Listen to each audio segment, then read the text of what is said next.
Young and Beautiful by velvetoscar on AO3. Chapter 6. Louis has been climbing the steps of the tower one by one for what feels like forever. With each drag of the foot, his stomach sinks lower because what is he doing? Why is he even going? The only experiences Louis has had with this bloke was when he A. unjustly took what should have been Louis' beverage at the tea shop and B. emptied the contents of his stomach on him. And when you look at it like that, the idea of him even considering coming here seems ridiculous. But here he is, dressed in his finest, or rather Niall's finest, and he's finally reached the top, nerves jangling, fists shoved in his pockets. He met with an arched old oak door stood ajar, sunlight streaming out in soft rays. And fuck, does he knock? Call out? It's so much easier with Niall, where he can just bang on the door and screech his name until he's noticed. He's not used to dealing with real people. Feeling very unsure of everything in life, Louis places his hands against the cold wood and peers inside. Before him is the most elaborate, ridiculously luxurious room he's ever seen. It's simultaneously ancient and contemporary, which is something Louis would have never been able to grasp previously, but somehow it works. And it's sleek, chic, and fucking posh. It put his own flat to shame, which is something Louis has a hard time to accept. Large, beautiful paintings of charcoal grey images splashed with violets, crimsons, and emeralds scatter the room, some on the walls and some resting on the floor, stacked one upon the other, waiting to be hung. Bookshelves stuffed with countless books line the walls, their sleek leather spines glinting under the ambient shades of crystal lightning, and peppered on the wall are what appear to be first edition comic books, protected by thick glass as they hang, their worn pages sitting quietly. There are shiny sound systems and large clear glass windows and ebony throw rugs and crystal decanters and music stands, and is that a fucking piano? Seriously, are these a requirement for the rich? And amidst the lavishness of its surroundings, there rests a giant, narrow, rectangular wooden table filled with full cutlery and baskets overflowing with fruits, cheeses, wine bottles, and eggs. And in the middle, pouring wine into each glass, is the boy from last night with his thick eyebrows and calm features. In the corner, just beyond, is Vomit Boy himself, reclined in a suede chair that looks crafted for a god smoking a cigarette languidly. Louis just stands there awkwardly, totally inside the room, his host totally not noticing. Completely unaware of what to do, he just knocks on the door without ceremony, despite already having entered, and hopes for the best. As one, they both look up, while the boy with short cropped hair smiles beatifically. Saint Malik merely glances up and tilts his head to the side, only the barest smile touching the corner of his lips. "I told you he'd come, Liam," is all he says. "Excellent," Liam exclaims, raising half-empty wine bottle in celebration. "I didn't think you would." Louis clears his throat, very aware that neither know his name, despite him knowing both of theirs. Should he introduce himself? Well, how could I not? He settles for instead, a charming smile on his face. It would have been rude not to. "What with all of those lovely flowers you sent?" "Thanks, lad, you right chased the sick away." Liam laughs politely and cleanly. Zane smirks, stubbing out his cigarette, and stands up. "Like them, did you?" "Of course," Louis says immediately, still not having moved from his spot at the door. Once again, Liam begins setting the now empty wine bottle down and facing Louis. "We just want to say a massive apology for the whole thing. Nothing like that has ever happened before, and we're both so incredibly sorry about it." Louis nods, eyes instinctively sidling to Zane. "My apologies," Zane mutters, and his voice is soft like the night, and seems to possess all the smoke that had just been filling his lungs. He walks towards Louis, hands in pockets, shoulders relaxed, but his eyes rest on Liam. He is the embodiment of cool and calm. If Louis was easily intimidated, he would be making his escape. Lucky for him, he is completely unfazed. Mostly. Oh, but where are the manners? Liam suddenly exclaims, clapping his hands together.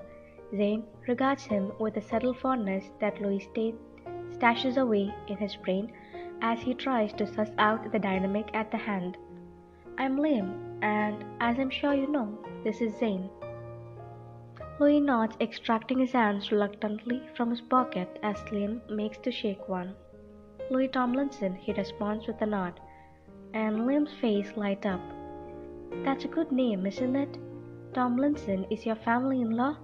He asks, still gripping Louis. My dad is, yeah. And Louis leaves it at that, extracting his hand. He's not going to discuss Charles, and he's not going to play the game of, ooh, what does your father do? How much money does your family have? Nice setup you've got here. Louis effortlessly changes the subject, nodding at Zane, who's still watching Liam. I thought mine was over the top. Guess I was wrong. Over the top? Liam asks quizzically, and Zane's eyes finally settle back on Louis. Damn, he's strikingly beautiful. Well, yeah, student housing doesn't usually come with a piano, does it? Nor any of this. He says, gesturing towards the pristine novels and antique music stands. You don't like it? Zane asks, and his voice is so soft and gentle that it's almost cutting, startling Louis as they lock eyes. Not much, do you? Liam blinks his surprise, and Louis wonders if Zayn Malik is used to being addressed like a normal human being, or if he's just petted and kissed all the living long day. Zayn shrugs. It's all right, I guess. Can't complain, can I? No, you really can't. Bad manners in that. So when's lunch? And Louis takes the first seat he sees on the right-hand side at the head of the table. At that, Liam and Zayn exchange a glance, but it appears amused, and neither protests the action. Instead, both sitting down as well, Zayn at the head and Liam to his left. Can we get you anything? Liam asks politely as he offers another cigarette to Zayn with a kind of practiced ease one only sees within a married couple of many years. Glancing between the two and their synchronized touches, Louis can't help but ask, whose room are these again? Causing Liam to laugh. They are Zayn's and mine. Essentially, I've got my own, but I'm never there. I stay here for the most part. Why? Zayn glances at Louis, another small smile threatening to reveal itself. I'm with Zayn, Liam replies simply, and Louis can respect the straightforwardness of the statement. Where are your rooms? Louis gives him a look. Are you seriously asking me that? I can walk you back to the window if you like. Reenact the scene, he says, and can't quite keep the right edge of his voice out as he looks over to Zayn. But Zayn only smirks and says, through a curtain of smoke, You should have seen your face last night, mate. I'm surprised you remember. I could have been a garden gnome for all you've done. Known. You were utterly pissed. And that sparks a burst of surprised laughter from Liam. He almost immediately places his finger over his lips as if in silent apology, but his eyes are still creased with delight as he stares across at Louis. You're very outspoken, he says, but with glee rather than disdain. So Louis lifts his glass of wine, pops an eyebrow, and replies, It's the best shade on me, and takes a drink. Giggling slightly, eyes planted on Louis, Liam mirrors the gesture, and Zayn full-out grins. So then, Louis says, licking his lips as he sets down the glass, are there going to be others at this luncheon? He motions towards the spread of empty seats. Like clockwork, the low rumble of voices begins drifting into the room, the click of heels against the wooden step echoing. Yeah, Zayn replies unnecessarily, and his face is so flawlessly amused, staring openly at Louis like he's a comedy sketch with his cigarette dancing between two fingers, that Louis almost wants to burst into laughter. Because who are these people and what are they made of? Zayn is obviously made from smoke, wine, hair product, and the faded pages of a novel. Liam is made of hums, polite conversation, teeth, and crystal. Louis is probably made of bad breath, a short temper, and all the bacon he ate in the morning. At that moment, boys begin to pile into the room. A slew of greetings are made, hands are shook, nods are exchanged, drinks poured, and eggs and cheeses plucked from the baskets.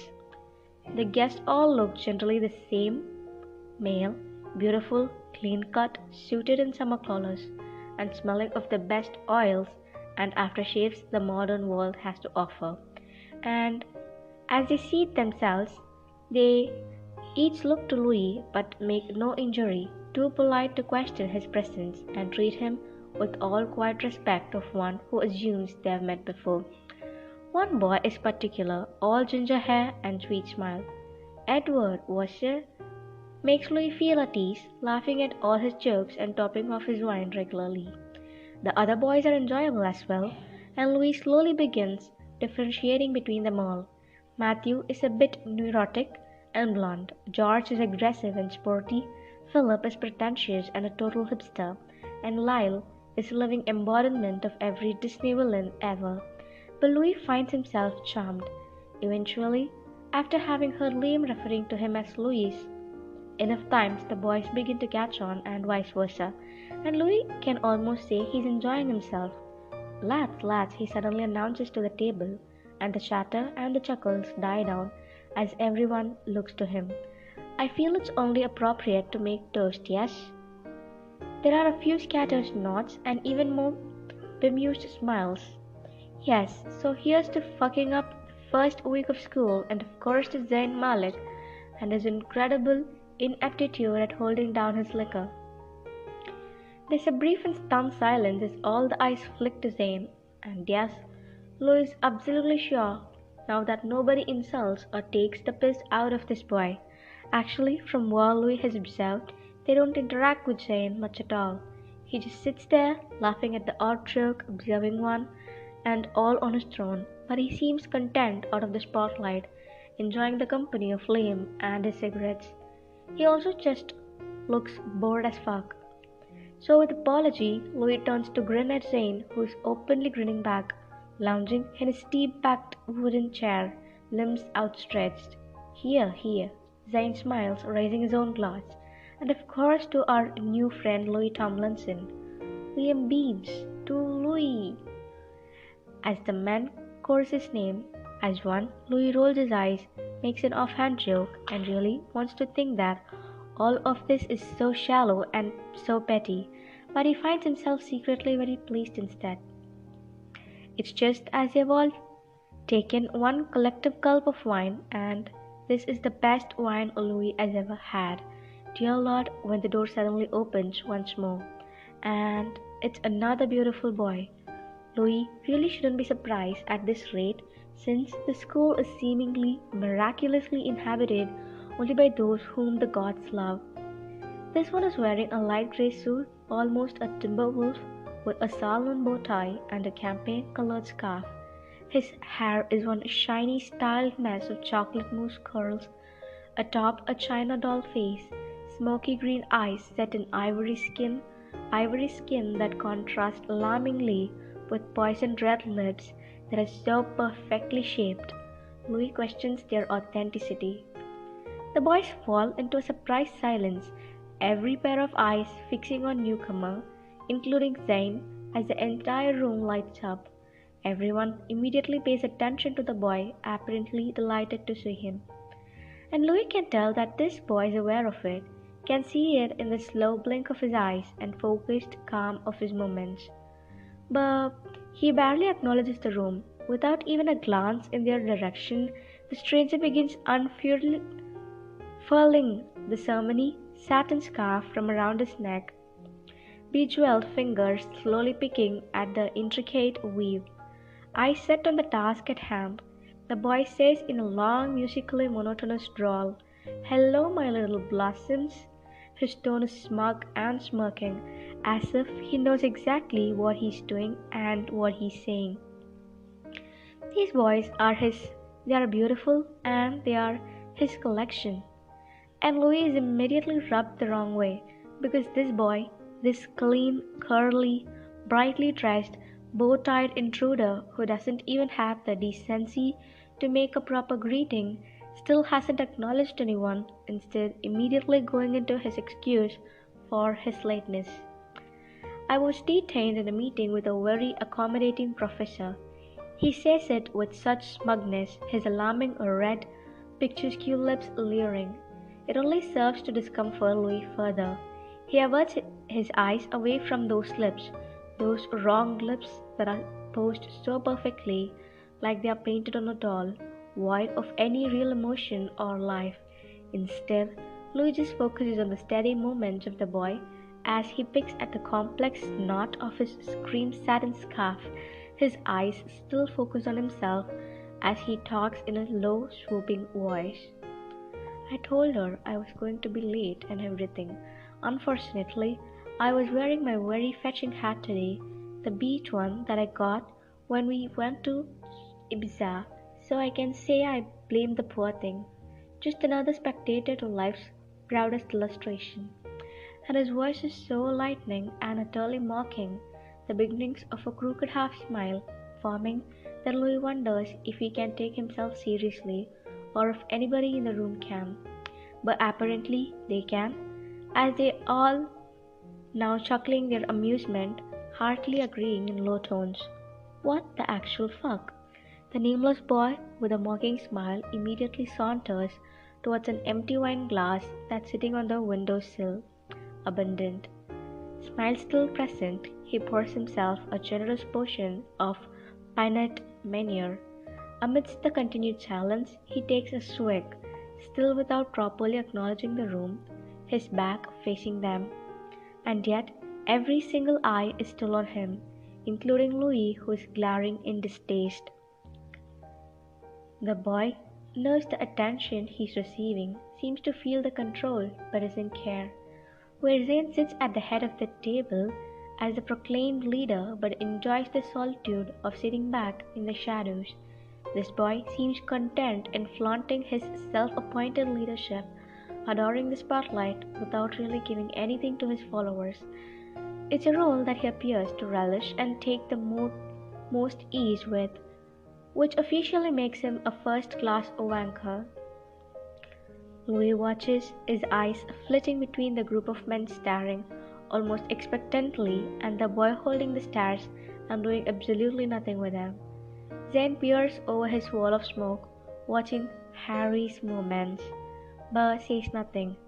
First, at last, Harry acknowledges his host, perhaps feeling his smoky eyes on him, and turns around with a mischievous, delighted sort of smirk as he sets down his empty glass, immediately striding up to Zane.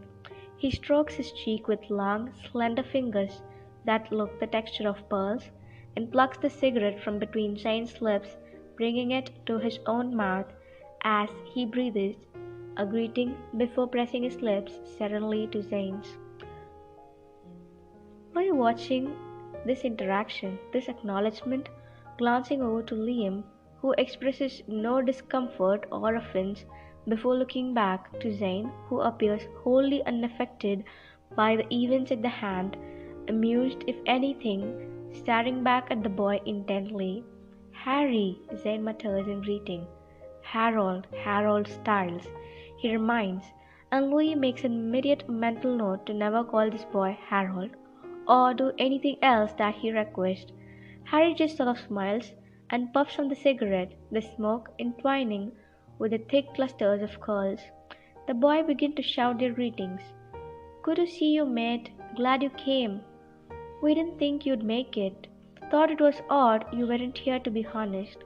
Harry just nods in response, grinning his that fucking cherubic dimple and shaking a few hands, all without moving from his place at Zane's side, hand resting on his shoulder. After a few more mumbled words to Zane, Harry walks over to Liam and smoothens his hand over his short, brown hair before bringing it to the back of Liam's head. He presses another kiss to Liam, this one with an exaggerated silly mwah at the end, the smoke of the cigarette still curling into the air as it dwindles down to the fingers pressed at the back of Liam's head.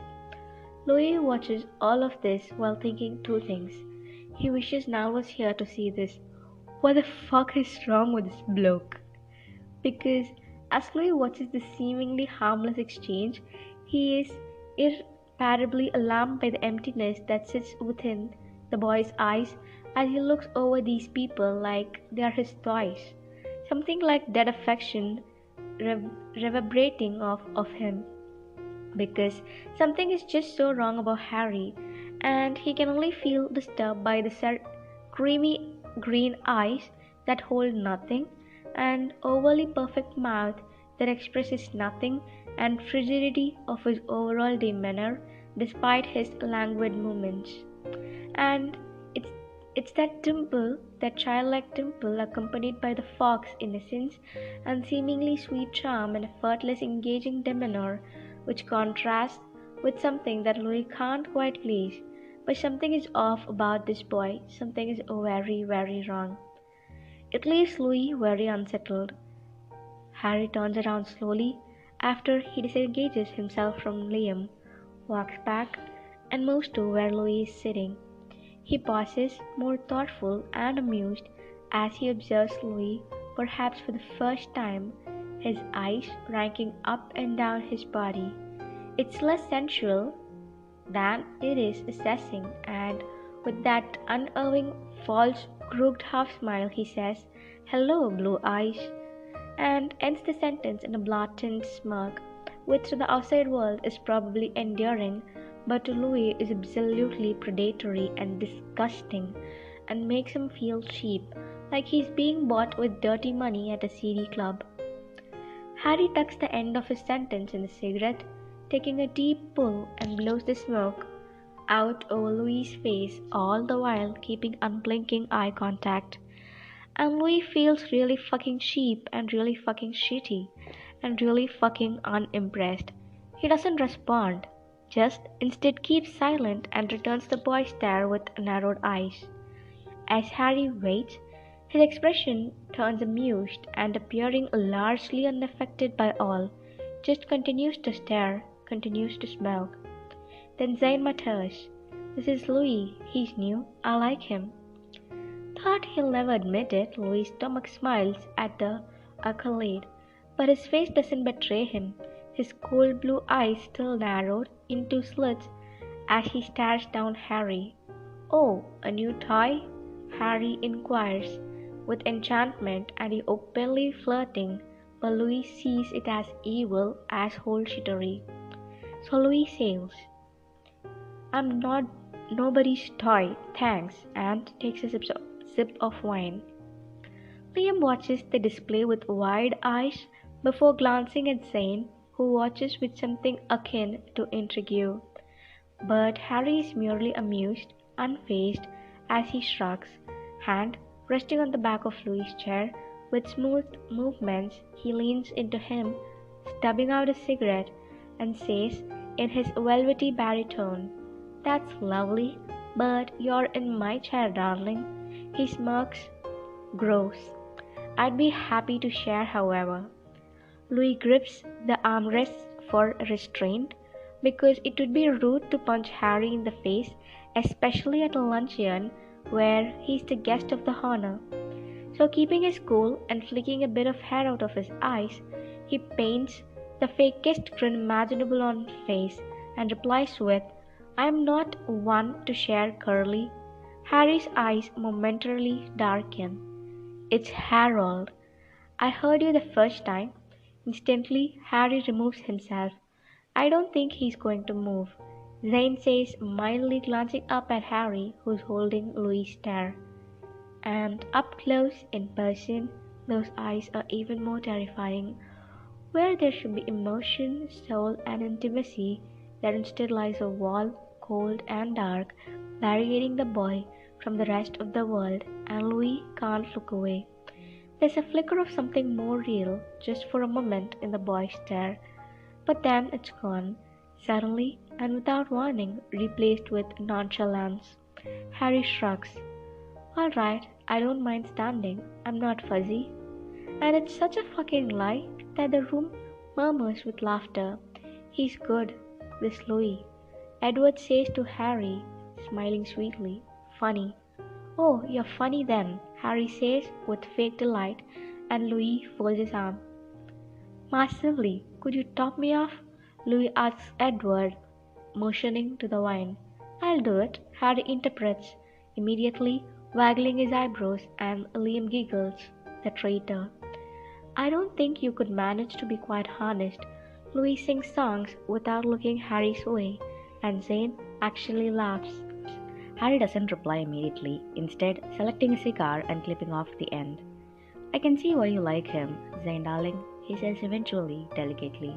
He's very pretty and so small. Louis momentarily sees red. He hates being called short, absolutely hates it, and looks over to Harry, glaring. There's no need to talk about me as if I'm not in the room, girlie. Harold, who? Harry grins, pleased, as he brings the cigar to his lips. You're quite small. My, he clicks his tongue. Are you standing then? Oh wait, you're sitting down, actually, aren't you? And it's such a small tease, and he knows that Harry only saying it to get a rise out of him. But fuck, Louis has always been a victim to his temper, so he shoots up out of his chair. Would you like some cheese? He asks forcefully, and fuck, where did that come from? He may or may not be flustered. He supposes he should feel lucky, seeing as how that could have gone much worse, but Harry grins widen, revealing a fine, pretty set of teeth that are absolutely predatory and surface deep. You're such an accommodating host, Louis Tomlinson. It's spoken with such exaggerated reverence that Louis nearly lunges. Your hair's ugly, Louis spits suddenly, and shit, he's never reverted to childhood rage. Now, hasn't he? But apparently it was the right thing to say, because the boys behind him gasp and Harry's grin falters. And there it is again, that flicker of indefinable something. But then, once more it's gone. The boredom back in place, and then he looks to Zane. Have you gone rowing recently? Michael keeps asking to go, but I can't quite bring myself to care. Just like that, Harry's attention has been placed elsewhere. And while Louis is thankful, because he honestly might kill this bloke, it disgusts him even more.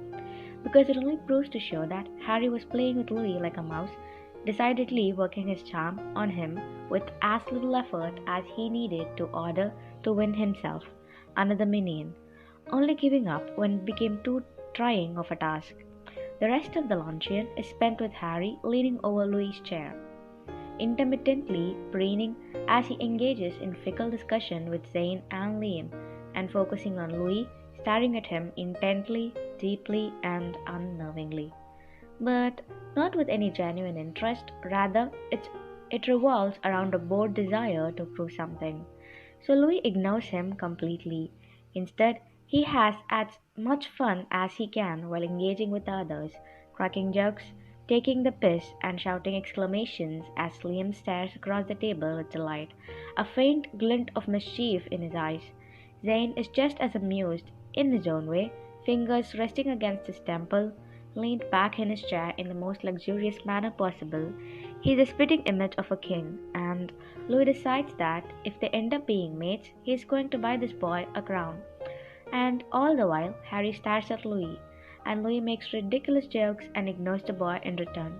Eventually, the boys begin to depart. Edward has music lessons, Philip has a meeting, Lyle bored, and George wants to see his girlfriend, and they slowly leave one by one. Pretty soon, it's just Lou, Zane, Liam, and Harry. And Harry's still standing beside Louis' chair because he's a stubborn fucker like that, keeps staring in amusement at very irate Louis. And Louis decides that now is the perfect time to make his leave as well. He gets up, smoothing over his shirt as he ignores Harry's eyes and goes to bid farewell to his host, who is now smoking by the window with Liam, because he genuinely did enjoy the company of the boys, and that weren't empty shells of human beings. Well, thanks again, Matt. I had an incredible time, really. Best lunch I've ever had. Louis says, amiably, nodding his respect. Zane's lips quirk upward in response, while Liam grabs Louis' phone from his arm and types in his number. You'll text us whenever you have a moment, of course, Liam suggests, tapping his numbers into the screen. And I've got your number as well now, so we can make plans. He smiles wide, eyes happy and creased, as he hands Louis back his phone. Oh yeah, for sure. Just let me know when you're hanging about next. I'd be happy to join.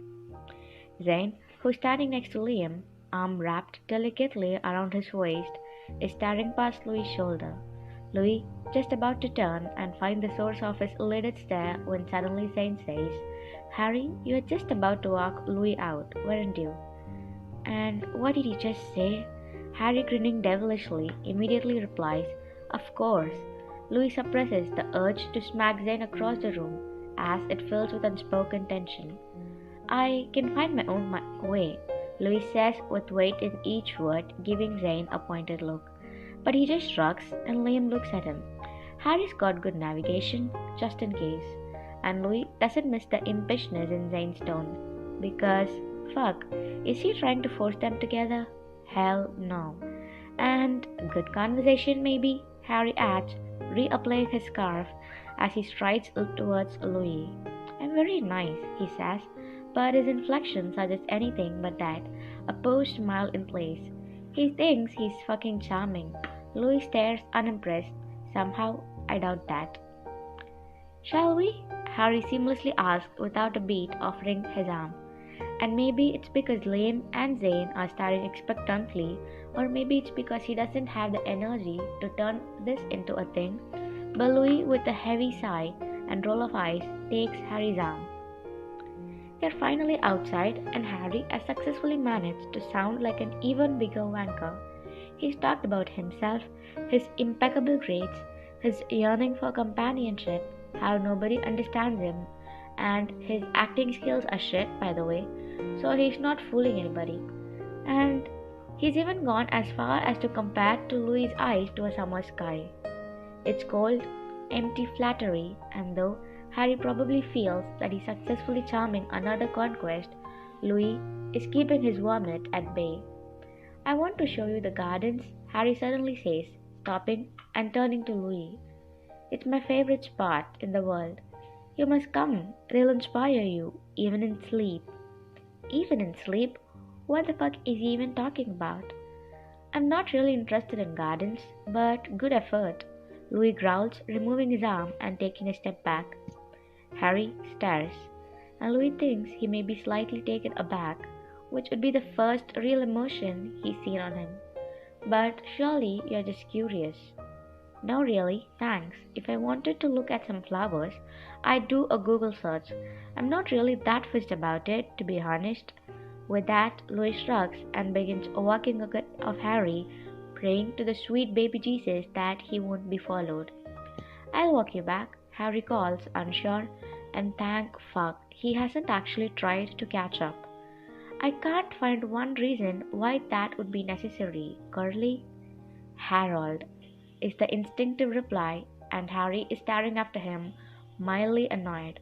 Louis can practically feel him giving up on the project that is Louis Tomlinson, because nope, Louis is not a game, and even if he was, he couldn't be one. I've only offered to be polite. Haven't you any manners, Louis Tomlinson? Louis passes, reluctantly turning back to face Harry, who is exactly where he left him. I don't need manners. I mean what I say, and I say what I mean. I don't fuss about appearing a certain way. Funny, living that way, isn't it?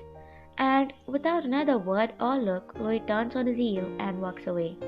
Goodbye, he hears Harry call almost inquisitively. But Louis ignores him, and Louis is so angry. He's not even sure why that brief encounter made him so genuinely mad, but it did. It made him furious. It filled him a revenge rage and bitterness and frustration and fuck. Louis may not know what he's doing here, what he's going to do with his life, or how he's going to survive the rest of the term. But Louis does know one thing. Louis Tomlinson hates Harry Styles. Or how he's going to survive the rest of the term. But Louis does know one thing. Louis Tomlinson hates Harry Styles.